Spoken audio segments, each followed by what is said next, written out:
আসসালামু আলাইকুম। আগামীকাল থেকে তোমাদের প্রাথমিক বৃত্তি পরীক্ষা শুরু। আগামীকাল তোমাদের বাংলা পরীক্ষা। বাংলা পরীক্ষায় আমাদের রচনা থাকবে।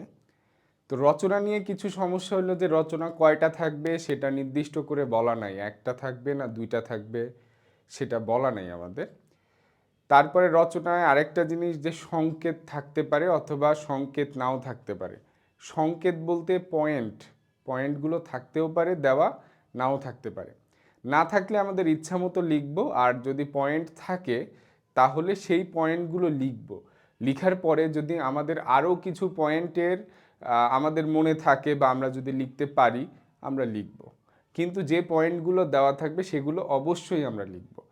সে ধরো ওইখানে পয়েন্ট লেখা আছে 5টা, তাহলে ওই 5টা লেখার পরে তুমি আরও 2টা বা 3টা পয়েন্ট যদি যুক্ত করতে চাও তোমার মতো করে তুমি দিবা, সমস্যা নেই। কিন্তু ওইখানে যদি কোনো সংকেত বা পয়েন্টের নাম লেখা থাকে সেটা যেন অবশ্যই লেখা হয়। ঠিক আছে। আর রচনার বিষয়টা হলো যে আমরা তোমাদেরকে এর আগেও 3টা রচনা দিয়েছিলাম, সবথেকে গুরুত্বপূর্ণ। আজকেও দিচ্ছি, এর সাথে আরও কিছু রচনা আমরা অ্যাড করে দিব। সেই রচনাগুলো অন্তত তোমরা রিডিং পড়ে যাবে কয়েকবার। এরপরেও যদি রচনা যদি এরকম আসে যে রচনা কমন আসে নাই, তারপরেও বানিয়ে বানিয়ে লিখবে। কেউ কিন্তু ফাঁকা লিখে মানে রেখে আসবে না। ঠিক আছে, বানিয়ে বানিয়ে লিখবে। আর রচনা কতটুকু লিখবে, অনেক সময় রচনা লিখার আমাদের একটা ওয়ার্ড লিমিট থাকে। অনেক সময় বলে 250 শব্দ, 300 শব্দ এরকম।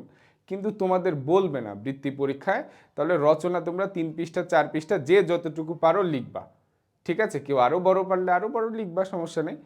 যে যতটুকু পারবা লিখবা হাতের লেখা সুন্দর করে। অনেকে আছো লিখতে গিয়ে শেষের দিকে রচনা পড়ে লিখতে গিয়ে অনেক হিজিবিজি হয়ে যায়, বড় বড় লিখো, মানে লেখা বোঝা যায় না। তো এটা তো তোমার খাতা, তাই না? টিচাররা কিন্তু খাতা দেখবে, নম্বর দিবে টিচাররা। যদি হাতের লেখা একদমই খারাপ হয়ে যায়, শেষের দিকে যদি টিচার বুঝতে পারে যে না এ ভালো করে লিখলো না, টিচার দেখা গেল যে রচনাতে তোমাকে মার্ক দিত 10-এর মধ্যে বা 12-এর মধ্যে 8-9 আরও কমিয়ে দিবে কিন্তু। ঠিক আছে, তাইলে একটু ভালো করে লিখার চেষ্টা করো। ওকে, এখন আমরা রচনা কয়েকটা দেখি। আমার কাছে সব থেকে গুরুত্বপূর্ণ মনে হয়েছে যে আমাদের দেশ, তোমার প্রিয় খেলা, তোমার প্রিয় ঋতু। এই 3টা আমার কাছে সব থেকে গুরুত্বপূর্ণ মনে হয়েছে। আমার প্রিয় খেলা, এটা তোমার যদি আসে যে আমার প্রিয় খেলা বা তোমার প্রিয় খেলা, তাহলে তুমি যেটা ইচ্ছা লিখবা। ফুটবল, ক্রিকেট নির্দিষ্ট করে যদি না দেয়, আর যদি নির্দিষ্ট করে দেওয়া থাকে তাহলে সেটার উপরেই অবশ্যই লিখতে হবে। তারপর তোমার প্রিয় ঋতু, এটা যদি নির্দিষ্ট করে দেয় তাহলে সেই ঋতুর ওপরেই লিখতে হবে। আর যদি নির্দিষ্ট করে না দেয় তাহলে তোমরা তোমাদের মতো লিখতে পারবা, যার যা ইচ্ছা, শীতকাল, বর্ষাকাল, গ্রীষ্মকাল, যার যেটা ইচ্ছা লিখতে পারবা। এছাড়া আমরা তোমাদের জন্য আরও কয়েকটা রচনা দিয়ে রেখেছি যে অন্তত এগুলো রিডিং হইলেও পড়ে যাবা, মুখস্থ আগের 3টা একদম সুন্দর করে পড়বা, পয়েন্ট টয়েন্ট সব কিছু অনেক ভালো করে।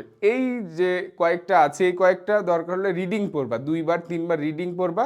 অত চাপ নিতে হবে না, ঠিক আছে? অত কোনো চাপ নাই। পরীক্ষা দিবা একদম টেনশন ফ্রি ভাবে, কোনো চাপ নাই। যদি রচনা কমন না আসে দরকার হলে বানায় লিখবা, 2-3 পৃষ্ঠা বানায় লিখতে পারবে না?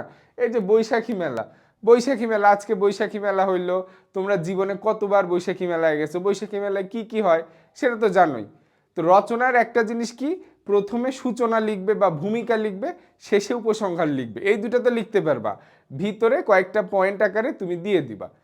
ঠিক আছে, যে বৈশাখী মেলা দেখো বৈশাখী মেলা নিয়ে যদি আসে দিবা কি ভূমিকা, তারপর দেখবা বৈশাখী মেলার দিন সকালে কি কি হয়, দুপুরে কি হয়, বিকালে কি হয়, কি কি আয়োজন অনুষ্ঠান হয়, মেলায় যাও, মেলায় গিয়ে তুমি কি কি দেখো, ঠিক আছে, মেলার সৌন্দর্য কি কি, এভাবে বানায় বানায় দরকার হলে লিখে দিবা।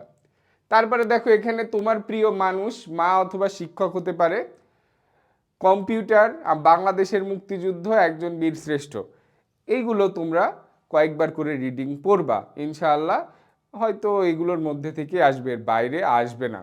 আর তারপরেও বলছি, বারবার করে বলছি, এর বাইরে যদি আসে বাবা যে কোনো প্রশ্ন, তোমরা ফাঁকা রেখে আসবে না, তোমরা অবশ্যই সেটা লিখে আসবে, বানিয়ে বানিয়ে লিখো। ঠিক আছে, তারপরেও লিখবা। ঠিক আছে।